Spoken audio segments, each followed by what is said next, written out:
Kamusta mga ate, kuya, beshi? Si Chari po ito mula sa The Sun, Moon, Stars, PH Tarot. Ipapaalam ko lang po na ito po ay isang general read o pangkahalatang pagbabasa at maaring hindi lahat ay magtugma sa inyong sitwasyon.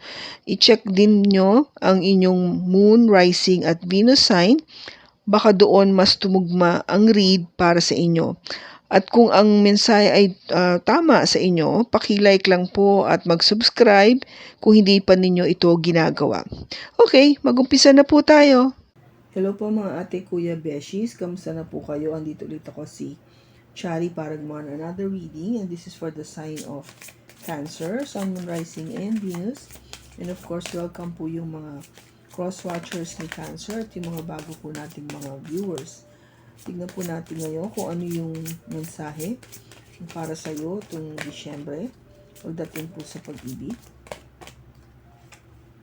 We have romantic feelings. Your feelings are real and worth exploring. Okay, so tignan natin kung ano yung message para sa tarot. We have a flying card, which is the Seven of Wands.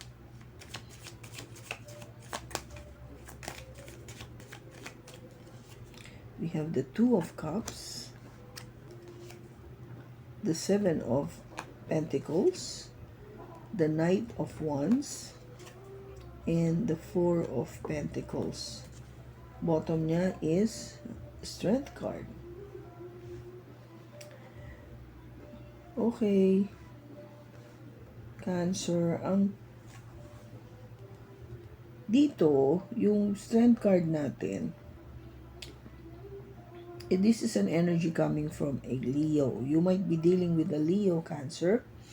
So, parang humihingi dito ng sabihin sa'yo na magkaroon ka ng lakas ng loob o tapang.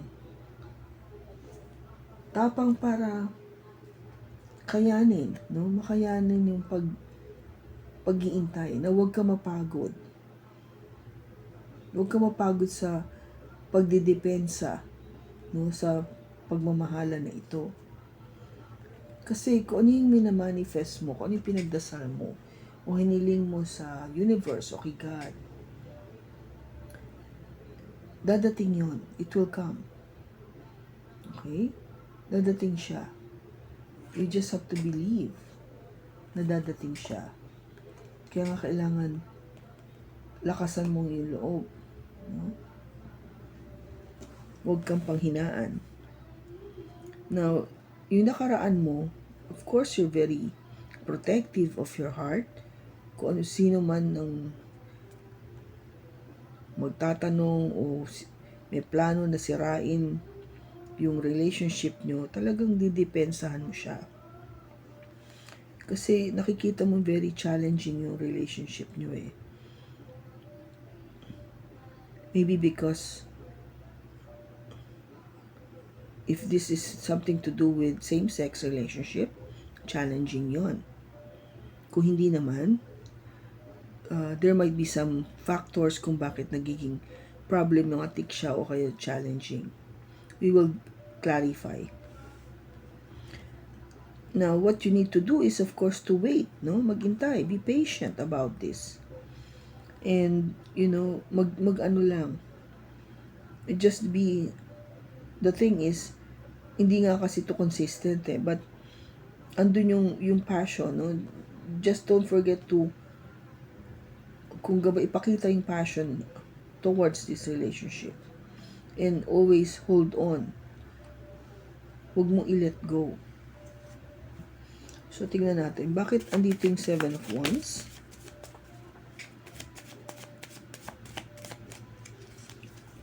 We have the Ace of Wands. Justice. And the Six of Wands.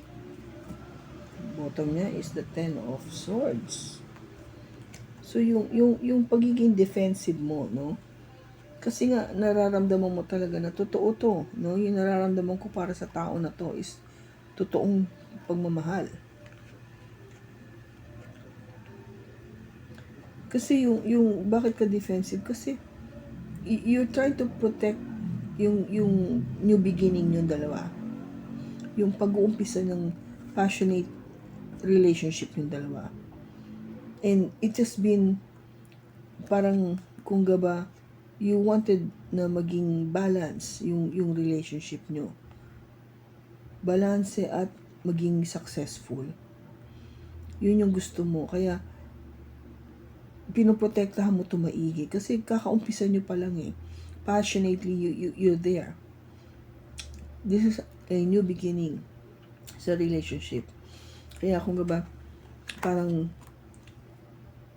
inaalagaan mo mabuti na hindi masira, hindi magulo, na hindi magkaroon ng ending. But andito yung Two of Cups? Bakit andito yung Two of Cups?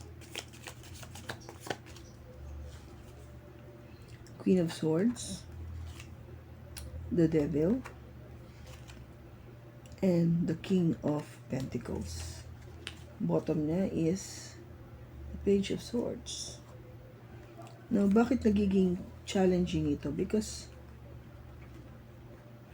may energy na binibigay dito na hindi siya, kung gawa very obsessive or addictive yung relationship. No? I mean, kahit nasabihin natin na willing na yung person na to tell the truth, no? Paalam lahat. Still, parang merong nag-hold na negative energy dito sa relationship na to kung bakit parang naapektuhan yung stability niya. Na hindi tuloy maging kampante ka. Now, you might be dealing with what? With a Capricorn or a Taurus Virgo or Aries, Gemini, Libra, or Aquarius. Okay? So, can challenging kasi nga, because of this energy, the devil energy, na alam mong hindi tama. Alam mong merong something addictive or possessive about this na nakaka-apekto tuloy ng stability ng relationship nyo. Now, but ano yung Seven of Pentacles?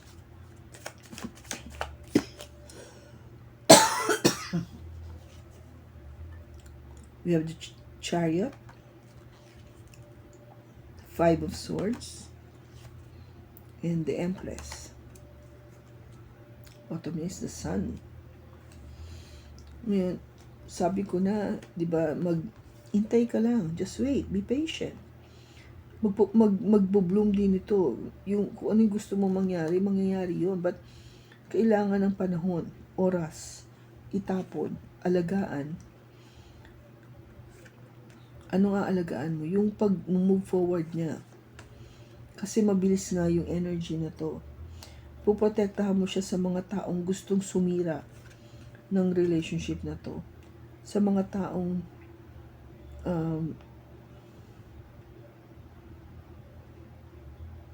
mag-intay, no? Sa taong medyo hindi believe dito sa relationship na to. Somebody maybe from a mother figure, baka merong kumukontra na elder,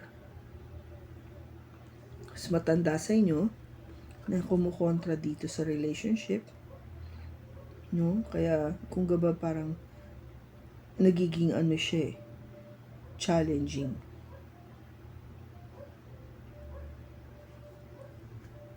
To a point na ang naapektuhan is yung kaligayahan yung dalawa, your happiness. Now, but andito yung Knight of Wands.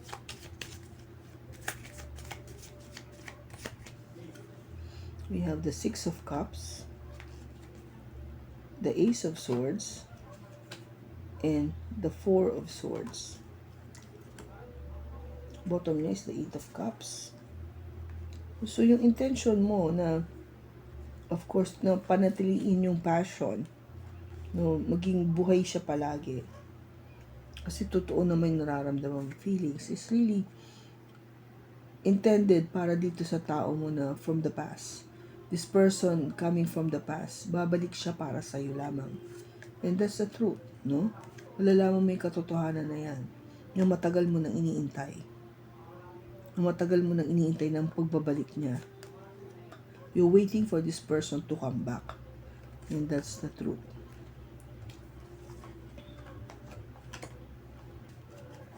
But andito yung Four of Pentacles. We have the Three of Swords, the Four of Wands, and the Knight of Pentacles. The bottom is the Seven of Cups. Ngayon, you're holding tightly dito sa relationship na to because ayaw mo masaktan. You don't want any heartache. Because you wanted yung future with this person, to move forward, to be married, to this person, na magstay yung relationship for the long haul. Kahit na matagal, abutin, okay lang sa'yo. Kahit matagal yung progress nito, okay lang sa'yo. Huwag ka lang masaktan. Kasi willing ka to wait. You're willing to wait for this future to happen. Kaya you're holding tightly dito sa relationship na to. Cancer. Okay, wala namang masama doon. Talagang kung wag paniniwala mo sa tao na to na this is the one, then you're willing to wait, which is okay. Kasi nga alam mo na matagal mo na siyang iniintay. You know this person coming back. Kilala mo na siya before. Kilala mo na siya. Kaya, kung gaba, yung panahon lang na nagkahiwalay kayo, yun yung iniintay mo na magbalik siya para magsama kayo muli. Kasi mahal mo eh. You love each other so much. You give each other happiness. No? Yung happiness na yun. Maybe to a point na, sabi ko nga, nagiging obsessive na yung pakiramdam ba, yung feelings mo towards this person. But you wanted victory, no? Gusto mong maging matagumpay sa relationship na to because you know this person is the one. No? This is the one for you. Somebody from your past, itong person na to is the one for you. Okay? So, tingnan natin. Ano yung gusto niya sabihin sa'yo?